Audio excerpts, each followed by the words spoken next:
아까 우리 선생님 기도해 주실 때 오늘 전도사님 마지막 설교입니다. 여러분들 일찍 와주셔서 우리 드친 거 참 감사하고요. 오늘 찬양도 좀 딴 때보다 좀 컸어요. 오늘 마지막 설교예요. 그쵸? 전도사님 가끔 이런 생각했어요. 사역하면서 너가 정말 마지막으로 누군가에게 설교를 하게 된다면 넌 무슨 설교를 하겠냐? 라는 걸 스스로에게 질문을 좀 간혹 했어요. 내가 마지막 설교를 한다면 무슨 설교를 하겠냐는 거죠.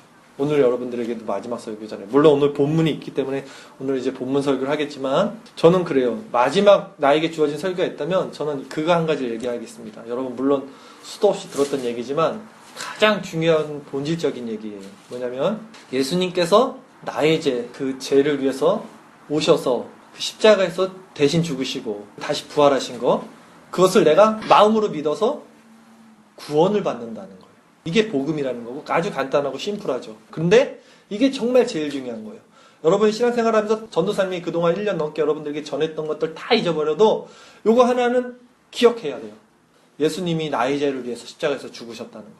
아직 이게 마음으로 확 와닿지가 않더라도 붙잡고 있어야 되는 거예요. 왜냐하면 여러분 마지막 날 다 죽어서 심판대에 갔을 때 하나님 앞에서 내밀어야 될 게 이거거든요. 저 착하게 살았어요. 교회 열심히 다녔어요. 현금 잘 냈어요. 이게 아니라 예수님 붙잡고 가야 돼. 예수님 십자가에서 나의 죄를 위해서 피 흘렸지 않습니까? 요거 붙잡아야지 구원을 얻는 거예요. 알겠죠? 이 예수님을 믿어서 이게 구원을 얻는 게 복음인데 그 믿지 않는 사람은 어떻게 돼요? 그 복음을 받지 않는 사람은 지옥 가요. 맞아요. 잘하네요. 지옥 가요. 심판받아요. 항상 이렇게 복음에는 구원과 심판이 같이 가요. 복음을 받는 자들은 구원받고 받지 못한 자들은 심판받는 거죠. 근데 오늘 말씀이 바로 그 심판에 관한 말씀이야. 심판. 너희들에게 마지막 설교로 마음으로 훈훈한 얘기를 해주고 싶은 마음이 있었지만 오늘 본문은 이 복음 받지 않으면 너네 심판받는다라는 경고의 말씀이에요. 그래서 오늘은 이 내용을 가지고 여러분 정말 내가 정말 구원받는 자가 맞는지 또 지금 내 신앙의 상태가 어느 정도인지 다시 한번 마지막으로 점검해보는 시간을 가집시다. 오늘 예수님께서 12명의 제자가 있었어요. 그래서 그 사도를 이스라엘의 집에 잃어버린 양들에게 가서 전도를 해라. 전도 여행을 이렇게 떠나 보내십니다. 그러면서 말씀하시는 게 오늘 본문이에요. 11절 말씀이에요, 오늘. 어떤 성이나 마을에 들어가든지 그 중에 합당한 자를 찾아내어 너희가 떠나가기까지 거기서 머물라 라고 그래요. 이제 어떤 성이나 마을에 들어가면 제일 먼저 해야 될 게 뭐냐면 너희는 합당한 자를 찾아내서 그 집에서 유숙하는 거야. 그 합당한 자를 찾아라 라 그래요. 네, 한번 생각해 볼까? 사도가 몇 명이었죠? 12명이 지금 한 집에 가서 장기 투숙하려면 그거 어떻게 해? 제가 이번에 장례식 갔다 그랬잖아요. 한 10명이 한 번 밥 먹으면 그 식당비만 해도 10만 원이 훌떡 넘어가요. 12명이 지금 어떤 집에 들어가서 장기 투숙을 하려는 게 이게 만만치 않을 텐데 근데 사실은 이건 다른 성경 복음서에 보면 12명이 한 번에 간 게 아니야. 2명씩 갔어. 2명씩. 예수님이 2명씩 보냈어. 2명. 그럼 몇 팀으로 나눠졌을까? 6팀. 네. 6팀이 뿔뿔이 흩어져서 간 거야. 그러니까 2명씩 가니까 좀 부담은 없을 거 아니야. 한 집에 머물렀을 때. 그리고 이 당시 때는 여관 같은 게 없었어요. 그렇기 때문에 요즘 시대와는 다르게 이렇게 손님이 오거나 여행객이 오면 어떤 집에서는 그들을 이렇게 대우해주고 대접해주고 재워주는 게 관례였대요. 보편화됐던 거야. 지금은 무서워서 그렇게 못하잖아. 모르는 사람은 어떻게 재워줘. 근데 이 당시 때는 그러지 않았다는 거죠. 그렇기 때문에 부담 없이 이 사람들이 합당한 집을 찾아서 이제 2명씩 들어가서 유숙을 하는 거야. 그리고 그 집에 들어가면서 이렇게 말하라고 그래요. 12절 말씀. 또 그 집에 들어가면서 평안하기를 빌라. 평안하기를 빌래요. 샬롬이란 말 들어봤어요? 샬롬이 평안하라라는 뜻이에요. 히브리어로. 헬라어로 에이레네라고 돼요. 옆에 친구에게 한번 해볼까 우리? 샬롬 해봐요. 샬롬. 네, 평안하기를 빌는 거야. 하나님이 우리에게 복음을 주신 이유도 그렇죠. 우리에게 평안을 주시기 위해서 그런 거야. 그래서 예수님께서 죽으시고 부활하셔서 제자들에게 처음 나타나실 때 했던 말이 뭐냐면 평안하라 그랬어요. 우리가 어디에 가든지 또 누구에게든 이렇게 평안하세요. 우리 아까 샬롬 이랬잖아요. 이 샬롬을 자주 해야 돼. 많이 해야 돼. 그 이유가 어디 있냐면 13절에 있어. 그 집이 이에 합당하면 너희 빈 평안이 거기 임할 것이요. 만일 합당하지 아니하면 그 평안이 너희에게 돌아올 것이니라.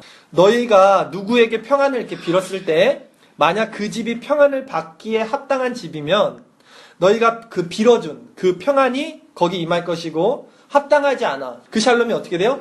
다시 그 평안이 나에게로 돌아오는 거예요. 그러니까 샬롬 많이 빌고 다녀요. 그러면서 예수님께서는 누구든지 이 복음을 받지 않으면 이제 어떻게 행동하라고 하냐지 잘 보세요. 14절 말씀이에요. 같이 한번 읽어볼까요?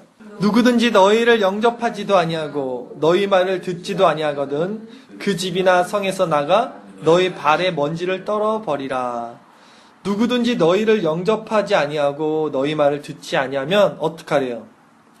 그 집이나 성에서 나가서 너의 발에 먼지를 떨어버리래요. 이 먼지를 떨어버리라는 게 뭐냐면 쉽게 얘기해서 복음 받지 않으면 그냥 훌훌 털어버리고 그것을 떠나버리라는 거야. 유대인들은요, 여행 갔다가 다시 자기 집으로 돌아올 때는 신발에서 먼지 이렇게 털어요. 그게 관습이야. 왜냐면 구약 율법에 보면 유대 사람들은 선민의식, 우리만 하나님의 백성이라는 게 있어서 다른 나라 사람을 대하거나 만나거나 그 나라에 갔다 돌아오면 신발을 이렇게 털어버려요. 먼지를 다. 관습이야. 구약 율법이에요. 그래서 그걸 털어버리라는 거야. 근데 재미있는 건 뭐냐면 지금 예수님이 12사도를 어디로 보냈냐면 이방인에게 보냈어요? 유대인에게 보냈어요?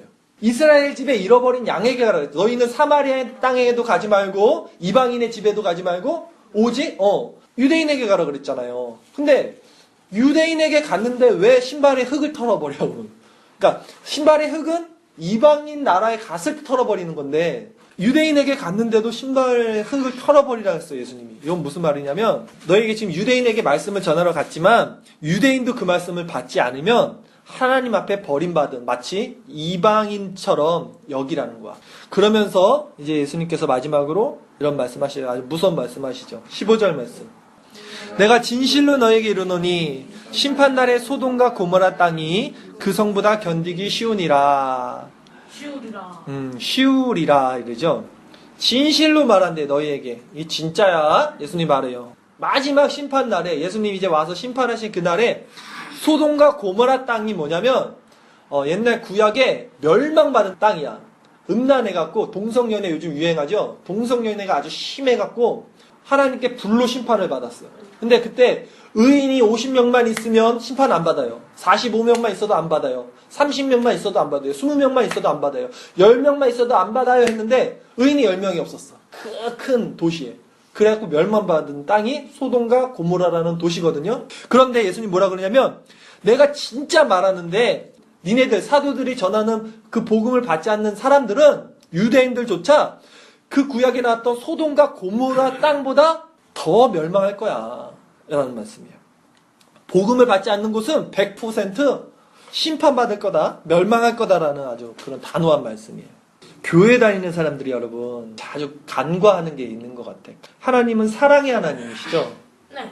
그러면서도 지금 공의의 하나님, 그러니까 심판의 하나님이라는 거야. 공의는. 하나님은 사랑이 많으셔요. 하지만 죄에 대해서는 아주 무섭게 심판하시는 그 하나님이 있는데 우리가 간과하는 거는 너무 하나님은 좋으신 분이고 사랑이 많으신 분이란만은 생각하는 것 같아요. 하나님에 대해서 너무 한쪽 면만 보고 있어. 교회에 대해서 너무 한쪽 면만 보고 있어. 교회에 오면 선생님들께 사랑을 받고 이러잖아요. 근데 그걸 너무 당연시 여기고 여러분들 제가 이제 여러분들 보면 그런 마음이 있더라고요. 그렇지 않고서는 이렇게 예배 때 태도와 물론 여러분들 중에서 예배 잘 드리는 분도 있겠지만 예배 때 태도와 예배 아닐 때의 태도가 너무나 극명하게 달라지는 것 같아요, 여러분들. 교회에서는 당연히 내가 이 사랑을 받아야지. 이게 너무 익숙해져 있어. 당연히 나는 교회 왔으니까 교회에서 나에게 이게 해주는 건 당연해. 이거 너무나 익숙한데 정작 중요한 게 뭐예요? 예배잖아.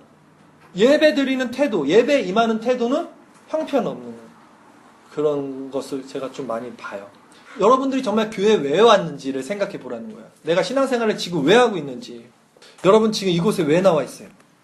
저는 여러분들이 정말 그렇게 그냥 교회 오면 무조건 사랑을 받아야 돼. 교회는 당연히 나에게 이걸 베풀어주는 곳이야 라고만 여기지 말고 물론 그것이 교회의 본분이에요. 사랑을 주는 게 끝없는 사랑을 주는 게. 하지만 하나님은 공의 하나님, 심판의 하나님임을 여러분이 안다면 예배에 대한 태도, 하나님에 대한 태도가 이제는 성숙해야 될 때가 분명히 왔어요. 태승아.